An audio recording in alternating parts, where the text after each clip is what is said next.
মা আজকে কি রান্না করছো বলো তো? কি করবো, তো সবই তো খাওয়া হয়ে গেছে। ডিম করবো, সে তো ডিম কালকে খেয়ে নিয়েছি। আজকে কি করবো? ডাল করেছি। ডাল করেছো, ভালো করেছো, লেবু দিয়ে ডাল খাবো। সে কি খাবি? কি ভাজা তো ইচ্ছে, ভাজা তো ইচ্ছে। সে ঠিক আছে, ভাজা খেতে একদম ভাল লাগছে না। একটা কাজ করো না গো, আলুর দম করো না। কষা আলুর দম? হ্যাঁ, আর মানে অন্য কোনো আলুর দম না, তুমি যে স্পেশাল আলুর দম করো, তোমার যে কষা আলুর দম স্পেশাল, সেটাই খেতে চাই। করবে? তাহলে ওটাও শুধু করবেও না, বন্ধুদের সঙ্গে রেসিপিটাও শেয়ার করবো। ঠিক আছে, তো চলো। তোমার সেই স্পেশাল কষা আলুর দমটা তুমি কিভাবে করছো গো? কষা আলুর দম করবার জন্য প্রথমে আলুগুলোকে আমি দুখণ্ড করে করে কেটে নিয়েছি, যেরকম সাইজ। এটা ইচ্ছা করলে গোটা, ছোট ছোট আলু হলে একটু গোটাও রাখা যায়। নিজের পছন্দ মতো করে কেটে নিলেই হবে। ঠিক আছে? ঠিক আছে। এটাকে প্রথমে জলে একটু হাফ সিদ্ধ করে নিলাম। হাফ সিদ্ধ করেছি। তারপরে কড়াতে খুব সামান্য পরিমাণে তেল দিলাম। ওকে। তেল দিয়ে দেখি এখানে কি, এখানে আছে পেঁয়াজ আর রসুন। আচ্ছা। আমি খুব গরমকাল বলে রসুনটা একটু কম দিয়েছি, কিন্তু মোটামুটি এতখানি আলুতে এরকম চারটে পেঁয়াজ বেটে আর পাঁচ ছটা ইয়ে দিতে হয়, মোটা 6 রসুন কোয়া। কিন্তু আমি এখানে 4 কোয়া রসুন দিয়েছি, যেহেতু এখন গরমকাল তো রসুনটা একটু কম খাচ্ছি। এইটা দিয়ে দেবো তেলের মধ্যে।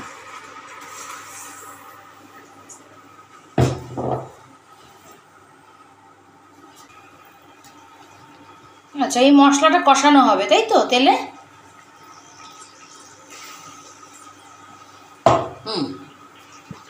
এবার এটা ওইটুকু তেলের মধ্যে দিয়ে দিলাম।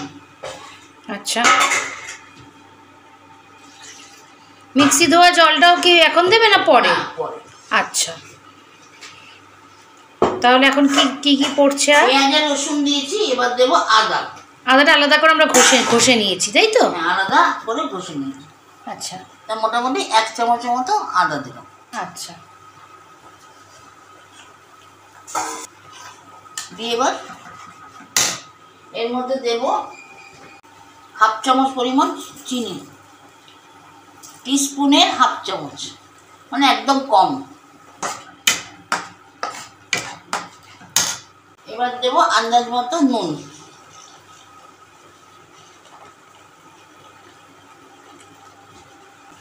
ঝালটা আমি একটু কম দিচ্ছি, কেন গরমকাল বলে।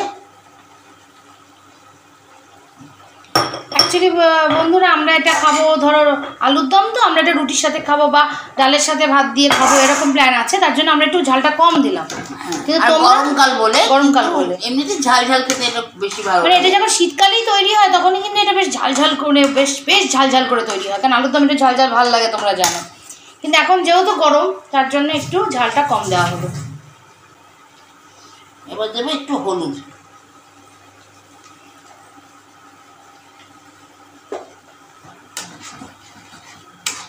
একদম এইভাবে নাড়িয়ে নাড়িয়ে কষাতে থাকবে।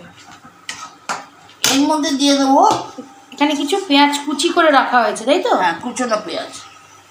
একটা পেঁয়াজ কুচিয়ে রেখেছিলাম ধীরে করে। অন্যগুলো কিন্তু বাটা হয়েছে, আর এটা কিন্তু আলাদা করে কুচানো হয়েছিল, কুচানো করে রাখা। পেঁয়াজ দিলে খেতে টেস্ট স্বাদ হয়। হ্যাঁ, আর দিয়ে দেবো এর মধ্যে একটু সর্ষের তেল, মানে একটু কাঁচা তেল অ্যাড করে দেবে, কারণ আমি যার জন্য খুব কম তেলে বসিয়েছিলাম। এটা কিন্তু রান্নার স্বাদটা বাড়াবে।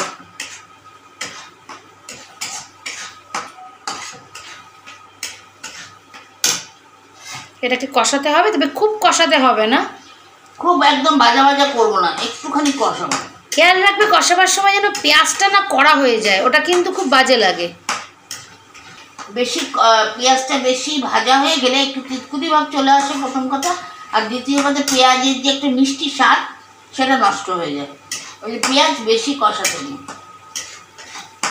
আর কষাতে হবে না। এবার দেখুন তেলটা ছেড়ে দিচ্ছে, এবার জল দিয়ে দেবো।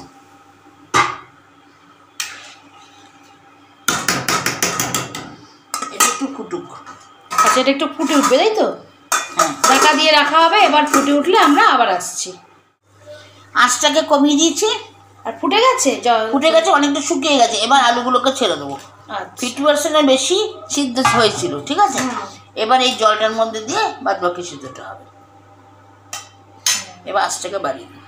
এই রেসিপিটা কিন্তু খুবই চটপট হয়, বিশেষ কোনো মশলা দিয়ে আমরা এটাকে উগ্র করিনি এবং লাগেও না। এই শুধুমাত্র এই প্রসেসে তোমরা যে কোনো কিছুর সাথে খেয়ে দেখতে পারো, অসাধারণ খেতে লাগে। তো এবার কি আমরা এটাকে চাপা দিয়ে রাখবো?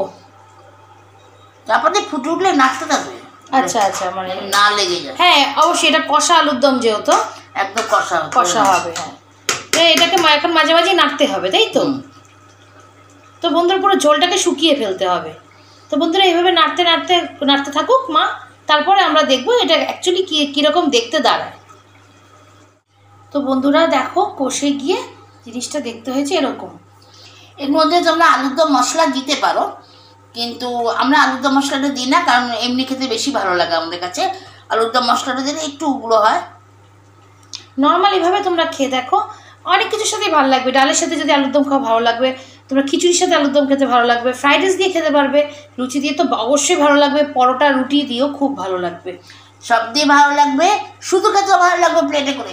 আর এই যে একটু একটু যে রস রস মতো দেখছো, এটাও কিন্তু থাকবে না, শুকিয়ে যাবে, আলু টেনে নেবে। একদম গামাখা গামাখা আলু, কারণ আলু কিন্তু ঝোল টানে, সেখানে ঝোল তো নেই, সাথে যে কাইটুকু আছে ওটুকু, এই কাইটুকু কিন্তু একদম মেখে যাবে, কিন্তু এরম ভাবেই নামিয়ে ফেলবে, কারণ হচ্ছে আলুটা টেনে নেবে। তো আমরা বাটিতে নামিয়ে তারপর আবার তোমাদের দেখাচ্ছি। তো বন্ধুরা রেডি আমাদের কষা আলুর দম।